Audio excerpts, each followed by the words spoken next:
quando a gente fala em número de destino, logo vem a ideia de predestinação na nossa cabeça, né? Parece que vai ser algo imutável, é algo muito poderoso, algo muito maior que nós, que a gente não tem a possibilidade de mexer. Só que parece que a etimologia de destino parece que foi originada do latim, pelo prefixo de com o substantivo stanare, que vem do verbo stare, que é de estar. Então, destanare, eu nem sei se é essa a pronúncia certa, porque eu não sei latim,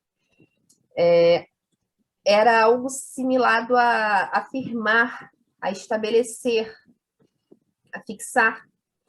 Então, o destino e passa, no caso a palavra, a ter o sentido de algo que é estabelecido para alguém. Por isso que existe essa literalidade, a ideia da literalidade, a ideia da determinação, quando a gente vai falar de número do destino. Porque algo foi estabelecido para mim, esse algo eu não posso prever, vai ser uma sucessão de acontecimentos que eu não consigo evitar, é um fado, é uma fatalidade, tudo está sujeito a isso. Então, a tendência é essa, né? É evitar pensar nisso. Até porque a ideia de um destino pré-traçado, muitas vezes ela simboliza imediatamente a ideia da perda de controle. E todos nós, em certa maneira, temos uma necessidade de controle na nossa vida. Mas espera aí, se eu estou predestinada a alguma coisa, eu não tenho controle, eu não tenho por que fazer escolha. E então, o que acontece? Quando a gente vai falar do número de destino, claro que a etimologia da qual nós falamos, né, de algo que é estabelecido para alguém, ela não pode ser ignorada. Afinal de contas, eu nasci sem um braço, isso foi estabelecido para mim. Quer eu queira, quer não. A gente trabalha com livre-arbítrio, só que a gente trabalha com livre-arbítrio até certo ponto. Tem certas coisas que simplesmente são impossíveis da gente determinar. Né? A gente, quando nasce, não escolhe família, não escolhe lugar onde nasceu. A gente não escolhe se os nossos pais vão ser bons pais ou pais ruins. A gente não escolhe se vai ser abandonado ou não quando criança. Se a gente nasce com alguma deficiência física, a gente não escolhe. Eu, certamente, não escolhi ter 1,83 m. Isso me dá uma sensação de inadequação do cacete, porque as pessoas, os brasileiros, né, uma estatura normal, mediana para homem é 1,70 m. Para mulher, menos que isso. E aí chega eu maior do que muito homem, inclusive bem mais alta que meu marido.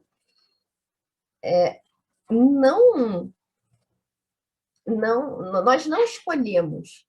Tem coisas que sim são estabelecidas para alguém.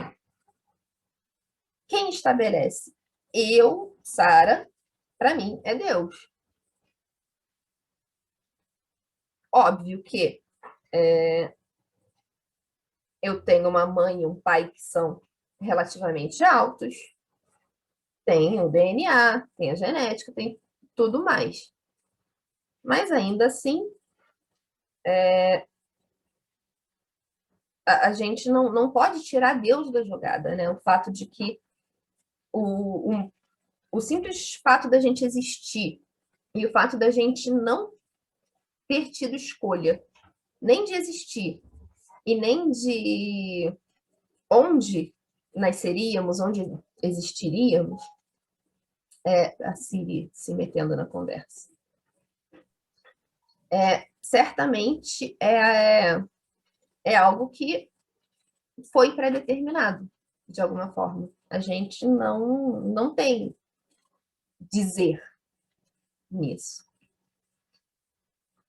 Só que hoje, eu, Sara, com 31 anos, se eu simplesmente quiser encerrar esse curso de numerologia hoje e decidir virar professora de matemática, eu entro numa faculdade de matemática, eu devolvo o dinheiro de vocês e eu posso fazer. Existe esse livre-arbítrio. Então, eu não estou predestinada a ser numeróloga. Eu não estou predestinada, não era predestinada a casar com o Bernardo. A gente se conheceu, a gente se gostou, os dois escolheram casar um com o outro e foi feito.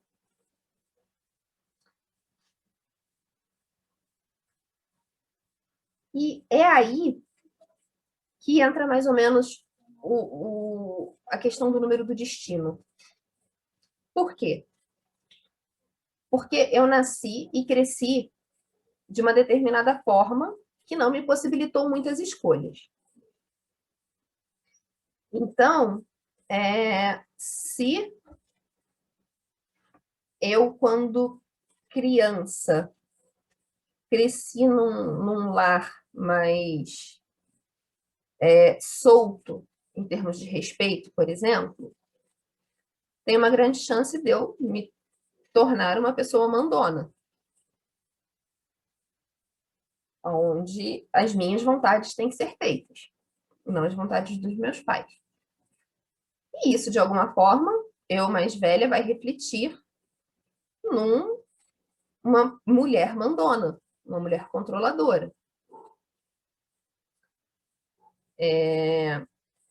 Se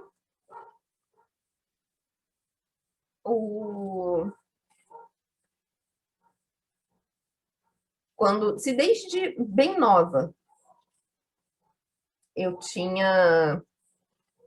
na hora de brincar com bonecas, eu dava aula para as bonecas, a gente pode brincar do que quiser com as bonecas.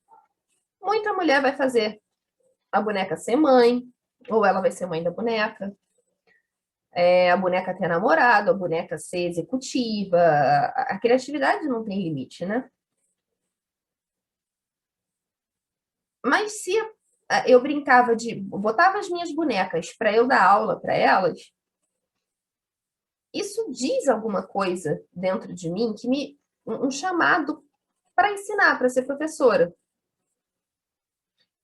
Que são coisas que não foram determinadas literalmente por ninguém, mas que nasceram em mim.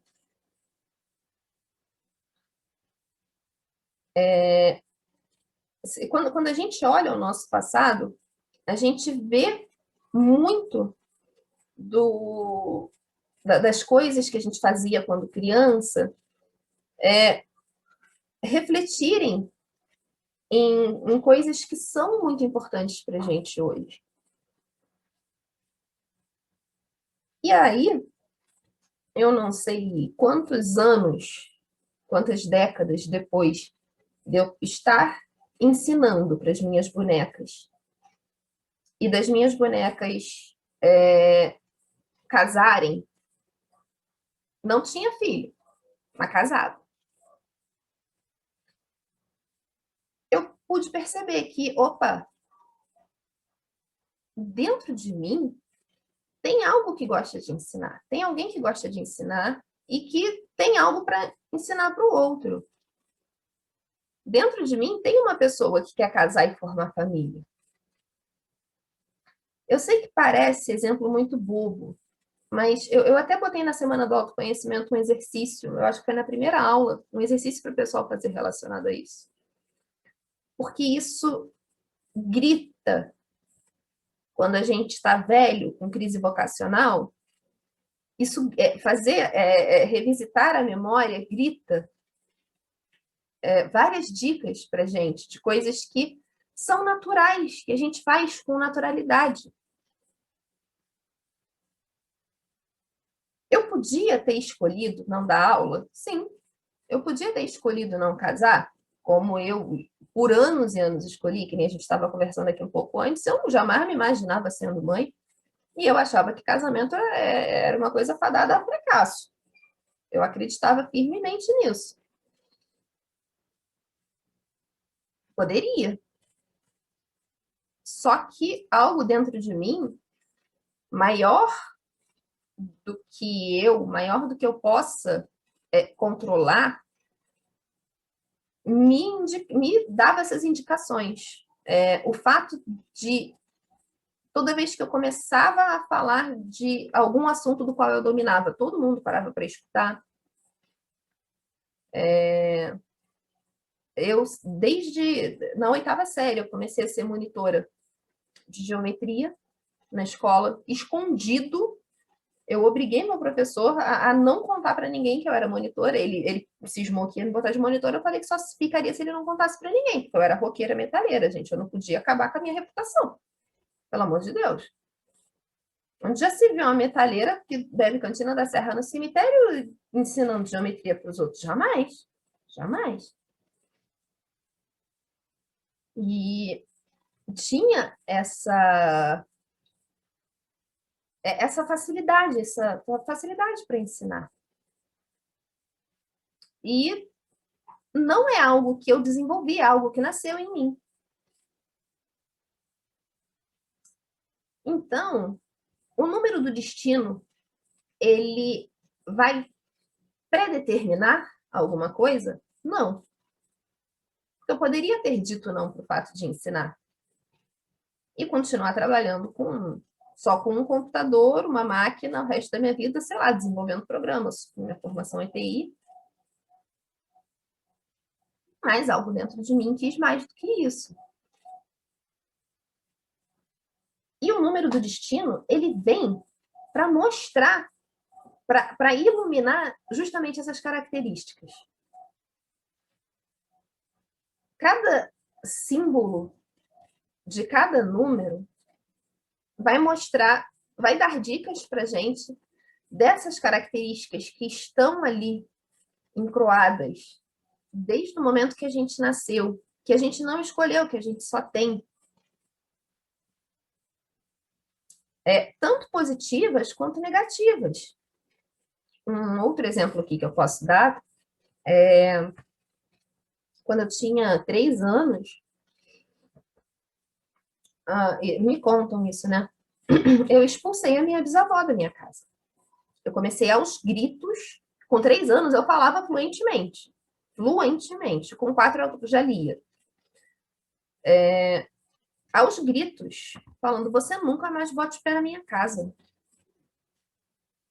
Até hoje, ninguém sabe por que eu dei esse surto com a véia. Só que ela nunca mais botou o pé na minha casa mesmo. A minha mãe, a minha avó fala que é porque a minha bisavó tratava a minha avó muito mal, era sogra, né? Provavelmente eu vi isso e fui defender minha avó. A minha mãe fala que minha bisavó deve ter pisado no meu calo um pouquinho e eu, abusada do jeito que eu sempre fui, saí cuspindo marimbondo nela. Só que, até onde eu me lembro, ninguém expulsava ninguém dentro da minha casa. Não é um negócio que eu tenha aprendido vendo, sei lá, na TV, vendo a minha mãe expulsar os outros da minha casa. São umas coisas muito estranhas. E, de alguma forma, a gente vai nascer com isso. Seja bom ou seja ruim. A minha facilidade em gritar e me impor na base do grito também nasceu comigo.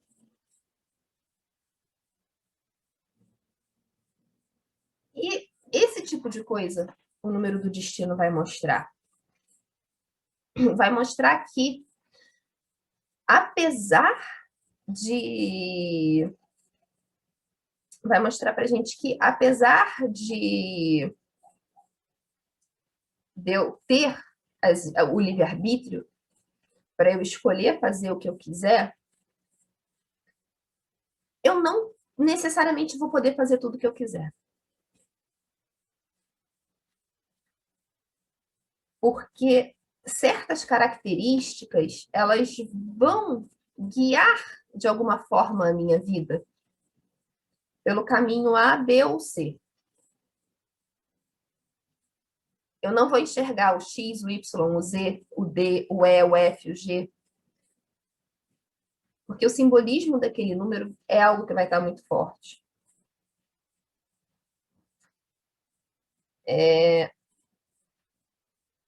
Eu posso, hoje que eu tenho um conhecimento mais amplo do mundo, escolher fazer o que eu quiser. Só que nem tudo me convém.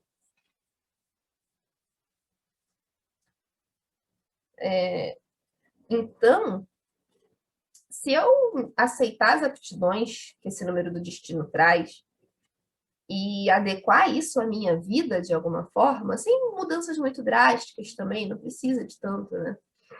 Mas conseguir adequar isso nas minhas circunstâncias atuais de alguma forma, eu vou estar mais inteira.